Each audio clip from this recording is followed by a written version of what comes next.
Strange history stories can often feel like they're from another world. Even recent historical tales can seem more like fiction than fact. But these bizarre stories might sound made up, they are actually true. Here are some of the greatest unexplained mysteries that are sure to give you the creeps. Number 10. The Mystery of the Saint Anne. During the 19th and 20th centuries, exploring the northernmost part of our world was a quest reserved for the most daring adventurers. It was a mysterious place, seldom ventured to, and remains packed with secrets. While the story of the Erebus and Terror is well known, the British ships are not the only vessels lost in the far north. Decades later, a Russian ship named St. Anna disappeared in the icy Arctic, and what happened to her and her sailors remains a mystery. The St. Anna was originally called HMS Newport and began its life in 1867 as a survey ship in the English Navy. However, as wooden ships were replaced by iron and steel, she was sold into private hands in the 1880s, renamed Pandora II and Blencathra, before a Russian explorer named Georgy Brusilov purchased the vessel. She was newly named after the Russian saint. Brusilov had big ambitions to lead the first successful Russian expedition through the Northern Sea route. Despite previous failed attempts by other Russian explorers, Brusilov, who had some Arctic experience, was optimistic about the mission. Brusilov brought on board Valerian Albanov, an experienced polar navigator, to increase their odds against the brutal Arctic conditions. However, even before departing, the expedition faced challenges, including failing to find a doctor, leading them to hire a 22-year-old nurse named Yevgenia. The expedition left Russia in late August, just as the Arctic winter period was beginning. Unsurprisingly, sailing through the Arctic in winter did not go well. The ship became stuck in the ice, which did not thaw in 1913 or the first half of 1914.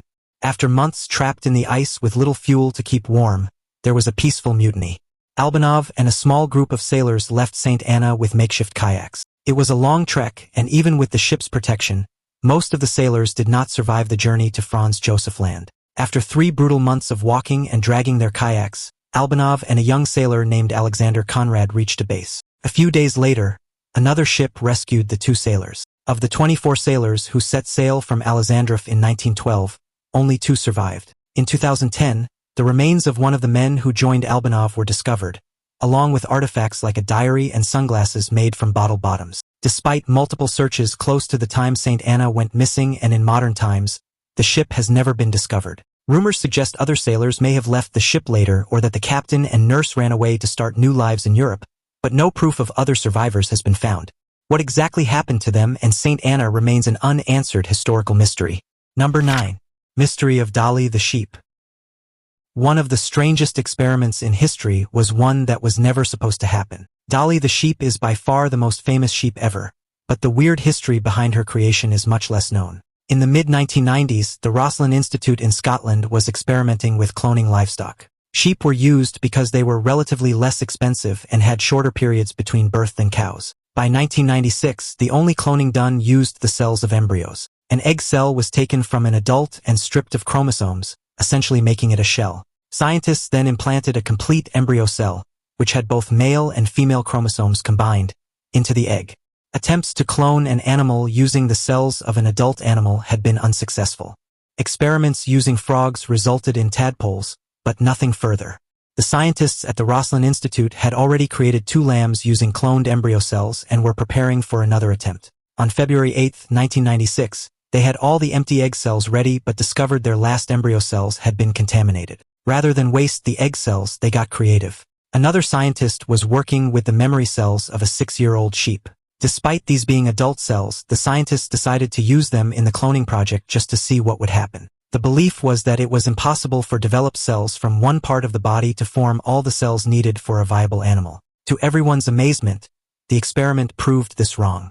The egg was implanted in a surrogate sheep, and on July 5, 1996, Dolly the sheep was born. She was named after Dolly Parton. She did not resemble the surrogate sheep, and DNA testing confirmed she was indeed a clone of the original cell line. Dolly acted like a completely normal sheep. Closer analysis found the caps on the end of her DNA molecules were shorter than they should have been for a sheep her age, but she showed no other signs of advanced aging. When Dolly was announced to the world, there was a media storm, but she was never treated differently from any other sheep. She had a number of lambs herself but eventually developed lung cancer and passed away at 6.5 years old. Scientists do not believe her condition had anything to do with her creation. There was fear that Dolly would lead to human cloning, but this has not happened. However, the fact that adult cells could produce viable clones was a huge development for scientists, and the techniques used to create Dolly are still used in stem cell research today. Number 8. The mysterious disappearance of Ettore Majorana. If not for one strange historical event, the name Ettore Majorana might be as well known as Albert Einstein. To his peers, he was considered a genius, someone destined to make a breakthrough in the newly developing field of nuclear physics. But just as the nucleus of an atom was becoming a focus for militaries worldwide, Majorana disappeared without a trace. Born in 1906, Majorana was an Italian theoretical physicist, extremely gifted and studied under Enrico Fermi, one of the most well-regarded scientists of the age. Fermi considered Majorana above what he called a first-class scientist, describing him as a genius on par with Isaac Newton or Galileo. However, Majorana didn't seem too impressed with his own work. Once he understood something, he could no longer find it interesting. In the early 1930s, he worked in Germany, again impressing some of the brightest scientists of the time. But less than a year later, he had to return to Italy, having fallen ill and suffering from nervous exhaustion. He secluded himself in his home, almost becoming a hermit. This did not stop the University of Naples from making him a full-time physics professor in 1938, though his tenure would be short-lived. In March of that year, he withdrew all his money from the bank, wrote a note to the director of the university, and apparently disappeared into the night. In the note, he apologized for the trouble his sudden disappearance would cause, ending with the line, "I'll keep a fond memory of them all, at least until 11 p.m. tonight, possibly later too." Them referred to his colleagues. What caused Majorana to disappear was as much a mystery as where he had gone. Many suspected he had taken his own life by jumping into the sea. However, no body was ever found, and those close to him thought it would be out of character for him as a devoted Catholic. Some believed he had retired to a monastery after a religious revelation. Given that World War II was about to begin, others now think his disappearance may have been to escape being recruited to help develop new weapons. Some even suggested he might have fled to Germany to assist with the scientific research happening there. For decades, the mystery remained unsolved. But in 2008, the case was reignited when a man called into an Italian TV show, Who Has Seen Him?, that looks at missing person cases. He claimed to have met Majorana in Venezuela in the 1950s. According to the caller, the man introduced himself as Mr. Binny. Binny was shy, had very little money, and avoided photos as much as possible. A friend of Binny's revealed he was actually the genius scientist. The caller claimed to have seen him writing out pages of numbers and scrawled notes. On one occasion, the caller managed to get a photo of Binny, which he thought he had lost. Only after finding the photo did he reveal the story. The photo was inspected by forensic experts who noted similarities between Binny and old photos of Majorana. Some remain skeptical, though, and unless Mr. Binny's remains are ever located and tested, the mystery is unlikely to be conclusively solved. Number 7. Watkin's Tower. When the Eiffel Tower was first built, it was considered an eyesore. However, it quickly became a successful tourist attraction, catching the attention of people in other cities. One such person was politician and railway owner Edward Watkin, who started the strange history of London's answer to the Eiffel Tower. This story took place at the very end of the 1800s. Watkin had spent his career pushing the limits of the technology available at the time. He was chairman of the Metropolitan Railway, a train line that still runs from central London into the suburbs as part of the London Underground. Years before the London Tower project, he had tried to build a tunnel beneath the English Channel. While today such a tunnel is a huge success, Watkin was ahead of his time, and the project was a disaster. The London Tower project wouldn't fare much better. Inspired by the Eiffel Tower, there was much Watkin wanted to change. While the Eiffel Tower was in the heart of Paris, Watkin wanted to build his tower in Wembley, a small suburb of London at the time. The tower was planned to be much taller than the Eiffel, but visitors wouldn't get as beautiful a view of the London skyline as the Eiffel provided for Paris. This seemed like a strange decision, but Watkin owned land in Wembley, where his Metropolitan line terminated. What he really wanted was a big attraction that would convince Londoners to get on his train and travel to Wembley. Despite the likelihood that it wouldn't be as attractive as the Eiffel, Watkin pushed ahead with the project. He approached Gustave Eiffel to design the tower, but Eiffel politely declined. Watkin then announced an international competition for designs with a prize worth $80,000 in today's money. The final design was similar to the Paris attraction but 165 feet taller, with room for a hotel, restaurants, shops, Turkish baths, and more. The project's second problem became clear when building began. The first stage of Watkin's Tower was built in about 3 years. It featured 4 legs, half the number of the original design, and a platform 150 feet up. The tower was also at an angle, as the land it was being built on was marshy and the building was subsiding. If building continued, it could be dangerous. Watkin tried to keep the project alive, and a lift was built to take tourists to the first platform, but there wasn't much to see in Wembley at the time. The project was far from a success. When Watkin passed away years later, there was nobody to keep promoting it. The tower was demolished, and today only its concrete foundation remains. However, Watkin's overall ambition was a success. Wembley Stadium was built on the site of the old tower and provides the perfect attraction to get tourists on trains to the area. Number 6. Rome's Ninth Legion Mystery. The fate of Rome's Ninth Legion remains one of the biggest unsolved mysteries from Roman Britain. Roman Britain itself is a relatively mysterious period in history, and an entire legion of soldiers disappearing adds to the enigma.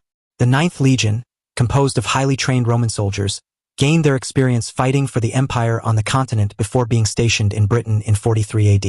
They fought against various rebellions from the Britons, most notably suffering a resounding defeat from Queen Boudica. However, this defeat was far from the end for the legion. They later constructed a new fort in what is now York, where they stayed for several decades. The last written record of the Ninth Legion is from 82 AD when they joined the Roman general Agricola on a campaign on the island. A few years later, the legion appears in the archaeological record with an inscription on a fortress stating they helped rebuild it in 108 AD. It seems that the past 25 years had been relatively quiet for the legion, but after that, there is no concrete evidence of their existence. When a list of legions was compiled in 165 AD, the ninth was noticeably absent. What exactly happened to the legion remains shrouded in mystery. Some popular theories suggest the legion met its fate in battle against rebelling Britons. It is known that in 122 AD, another group of Roman soldiers took up the post at the York fort. However, whether that was because the ninth was destroyed, relocated, or abandoned their post remains an unanswered question. Despite the rebellions, it seems the ninth got along well enough with some of the locals. A small settlement has been discovered near the location of the ancient fort, with local Britons supplying the Romans with food and other items. It's possible they got on too well with the locals, causing officials in Rome to question their loyalties. The area surrounding the fort was occupied by the Brigantes, the most rebellious of the British tribes. If the occupying soldiers and the Brigantes formed an alliance, it would have been disastrous for the empire. There is some evidence the legion may have been relocated back to the continent. If this is the case, it's possible the ninth was destroyed at the hands of the Persians rather than the British. It's also possible that all these theories may be part of the answer, and there wasn't one big event that caused this strange mystery. Now it's time for today's subscriber pick. In the dense, shadowy forests of northern Arizona, a trail camera set up by local wildlife researchers has captured an image that defies explanation. The photograph, taken just after midnight, shows a gaunt, nightmarish creature with elongated limbs and clawed hands, peering from behind a tree. Its eyes glow eerily in the darkness, reflecting the camera's infrared flash, giving the impression of a malevolent intelligence lurking in the wilderness. The researchers, led by Dr. Emily Reynolds, initially set up the cameras to monitor the local population of deer and other wildlife. However, what they discovered has sparked a wave of fear and curiosity in the community. The creature bears an uncanny resemblance to the legendary Skinwalker, a shape-shifting entity rooted in Navajo folklore, said to possess the ability to transform into any animal it desires. According to legend, skinwalkers are malevolent beings with supernatural powers, often associated with dark magic and sinister intentions. Experts from various fields have examined the image, each offering different theories ranging from an undiscovered species to an elaborate hoax. Cryptozoologists are particularly intrigued, suggesting this could be groundbreaking evidence of a mythical creature. Skeptics, however, argue that the image is nothing more than a cleverly staged prank, designed to fuel local legends and stir up excitement. As the debate rages on, the trail camera photo remains a chilling enigma. Whether a genuine encounter or an elaborate fabrication, one thing is certain: the forests of northern Arizona now hold a new, terrifying mystery. Some say it's a hoax, while others believe it could be proof of the supernatural. Number 5. Van Allen Radiation Belt. Of any period in history, the Cold War is one of the most densely packed with strange stories. One such story is a lesser-known event that took place in the skies above the Pacific, a nuclear test like none that had happened before, which had a huge impact on our understanding of the planet. The Van Allen belt that surrounds Earth was discovered in 1958. This band of radiation was extremely strange and unexpected to researchers at the time. How it worked was a complete mystery, but there were theories that it would make space travel possible. There were also theories that it could be turned into a weapon. We now know the Van Allen belt is part of the magnetosphere, catching energetic particles from the sun and protecting us from radiation. But in the 1950s and 60s, the importance of this protection wasn't properly understood, and the US launched an experiment to see if they could disrupt it. In July of 1962, Operation Starfish Prime took place. A nuclear weapon was launched 400 kilometers above Johnston Atoll in the Pacific Ocean, in the lower Van Allen belt. It wasn't a particularly secret mission. Hotels in Hawaii organized rooftop parties expecting a light show, and around the world, there were protests against the experiment. But it went ahead anyway. Scientists had no idea what was going to happen, whether it would damage the belts or make them stronger. What did happen was truly spectacular. The launch knocked out electricity on the island of Oahu, 1,300 kilometers from the test site. Around the Pacific, artificial auroras were seen, some for up to half an hour. Starfish Prime also caused damage to satellites in space. The radiation from the weapon added to the radiation already in the belt, overwhelming many satellites. When the Soviet Union copied the test not long after, even more satellites were wiped out. This was the first man-made electromagnetic pulse. A scientist later said that if the test had been carried out in Nevada, it would have had a lasting impact on the western United States. Now, EMPs are a major part of nuclear warfare strategy and would likely be part of the first wave of attacks if a nuclear war ever took place. Number 4. Titanic, Ballard's secret mission. In September 1985, news broke that one of the biggest historical mysteries of the century had been solved. A team of researchers had found the wreck of the Titanic more than 70 years after it sank in the North Atlantic Ocean. However, there was much more to the story than was first reported by newspapers around the world. The discovery was made by a team of American and French researchers led by Dr. Robert Ballard. This wasn't Ballard's first search for the famous ship, though. That had come years earlier, followed by several other unsuccessful searches. It became clear that the coordinates sent out by the Titanic in her final hours were no longer accurate. At the end of the summer of 1985, Ballard and his team set out with new technology, a robotic submersible called Argo, complete with another robot named Jason, fitted with a camera. Now the search team could see what was happening beneath the waves rather than relying solely on sonar. When the New York Times reported the discovery, they described it as a trial run for Argo and Jason. In reality, the secret history was that Argo and Jason had already successfully found 2 submarines. The main objective of Ballard's mission in 1985 wasn't to find the Titanic. That was simply a cover story. In truth, he had been sent to photograph and inspect 2 sunken submarines by the U.S. Navy, the USS Thresher and USS Scorpion, which had sunk in the North Atlantic. Argo and Jason were used to find the 2 boats in 1984. Ballard discovered that the pressure from the ocean above had damaged both boats, creating a large debris field, making tracking down the ships easier. He was sent out again the following year to properly inspect them. Both submarines were nuclear-powered, and the Navy wanted to know what impact they were having on the environment. They also did not want the USSR to know where the boats were, which was why the mission had to be top secret. When Ballard's Navy work was complete, there were 12 days left on the trip. He could finally get to work trying to locate the Titanic. Using what he had learned about the debris field and the new technology, Ballard and his team were able to find the sunken ship. It was in 2 main pieces, about 1/3 of a mile apart.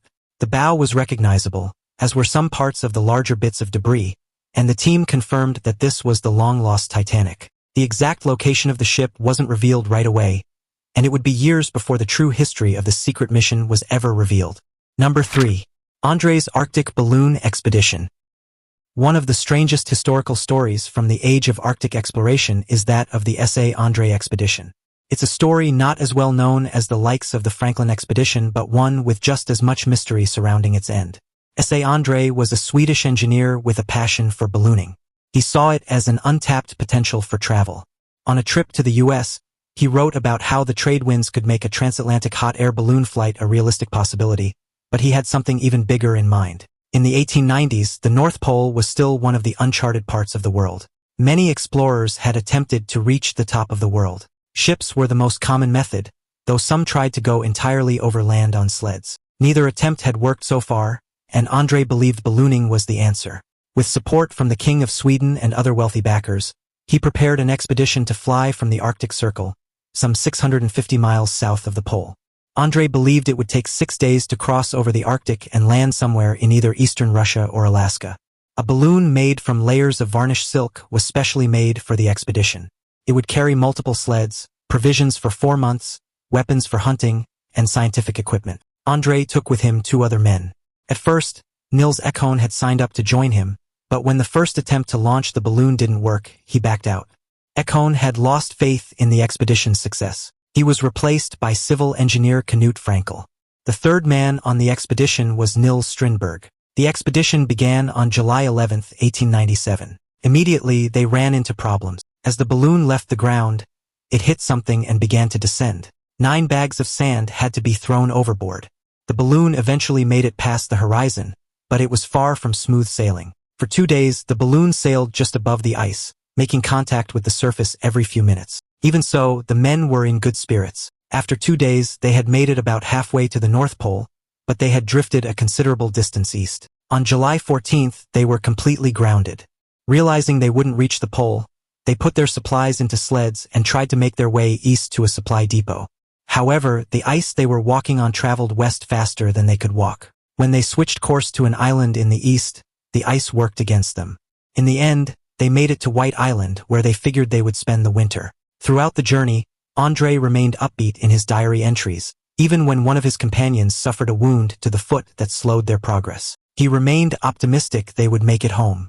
But in October, something happened. Andre's last entry was on October 8th. He said snow had kept them in the tent all day, but he was looking forward to gathering driftwood when it let up. In August of 1930, sealers came across White Island and the remains of the camp. Andre's body was found against a rock, with one of his diaries hidden between his back and the rock as if he was protecting it from a storm. Food provisions were still there, and a pile of driftwood collected for a campfire was found abandoned. Clearly, things had taken a turn for the worse very quickly. What caused all 3 explorers to perish remains a mystery. None had written about any symptoms of disease that would have caused their deaths in just a few months, and it didn't seem like a polar bear attack was responsible. The people who discovered the frozen expedition believed it was simply a case of exposure and exhaustion. Haunting photographs from the expedition were recovered, showing the men as they battled to try to make it home. Number 2. The mystery of the unsinkable SS Waratah. The SS Waratah, often referred to as the Titanic of the Southern Ocean, sank years before the infamous Titanic ever set sail, and is much more shrouded in mystery. The Waratah was a passenger and cargo ship that traveled between Britain and Australia. It had already made the journey once, navigating the perilous waters around the tip of Africa without any issues. In April 1909, she left London for her second journey, carrying about 200 passengers and cargo. The voyage to Australia was uneventful, but things took a strange turn on the return trip to Britain. One passenger, Claude Sawyer, traveled regularly and had no fears about the Waratah. However, after leaving Australia, he began experiencing nightmares. In one, he stood on the deck as a ghostly figure riding a horse rose from the waves and screamed Waratah twice before fading. Claude woke up screaming and vowed to disembark at the next stop. The ship arrived a day early in Durban, East South Africa, where Claude and another passenger disembarked. They would be the only survivors of this fateful trip. Claude shared his concerns with the captain, but the captain dismissed his nightmares. The Waratah left Durban on July 26th, and the tugboats escorting her out reported no issues. The following morning, she was spotted by sailors on another ship. She moved faster than the freighter and seemed to pick up pace, disappearing into the mist. The freighter's captain, left with an uneasy feeling, later testified that he saw an old-fashioned ship with rigging and sails hours later, reminiscent of the legendary Flying Dutchman, a bad omen for the Waratah. The Waratah never made it to Cape Town. Several days after its scheduled arrival, search parties were sent out, but there was no sign of the ship or the 211 people aboard. Over the years, numerous search teams and theories have emerged about the fate of the phantom ship. This enduring mystery may one day be solved if the wreck of the Waratah is ever found. Number 1. Great Mull Air Mystery. The Great Mull Air Mystery was a strange incident that took place above the skies of a small British island on Christmas Eve in 1975. Peter Gibbs, a businessman and experienced pilot who had flown during World War II, found himself in an inexplicable situation. Peter and his girlfriend, Felicity Granger, had arrived on Mull a few days earlier. Peter was looking for a hotel to invest in and was staying at the Glenforsa Hotel on business. He learned that he could rent a Cessna aircraft from the hotel owner. The Cessna was a small 2-seater plane, and Peter was more than experienced enough to fly it. On Christmas Eve, Peter and Felicity took the plane on a short flight to the Isle of Skye before flying back to Mull for dinner. It was dark when Peter decided to take the plane out again. He wanted to see if he could land it at night, thinking shuttle flights would be a valuable addition to the hotel.